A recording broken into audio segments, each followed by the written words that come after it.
3rd anniversary complete होके 4th anniversary आएगी।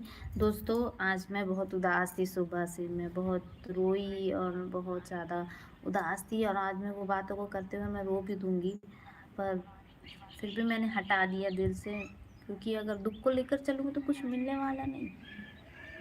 बहुत रोई, 1 साल बहुत रोई। अब मुझे लाइफ में आगे बढ़ना है। जो लोग मुझे कहते हैं ना गलत बातें, मैं उनको दिखाऊँगी। मेरे साथ भी बहुत बुरा हुआ था। मैं 1 साल बाद प्रेग्नेंट हुई, 8 मंथ का बेबी मुझे हुआ, बेटा हुआ। वो नहीं रहा। वो आज के दिन पैदा हुआ था 6 अप्रैल के दिन, नहीं रहा वो। बहुत लोग बोलते थे, ये खाई होगी, ये पी होगी, ध्यान नहीं दी होगी अपने ऊपर। ये बहुत सारी बातें बोले, पर एक माँ जो अपने बच्चों के बारे में कभी बुरा नहीं सोच सकती, उसे खाना-पीना, कैसे उठना-बैठना, कैसे प्रेगनेंसी के टाइम उसे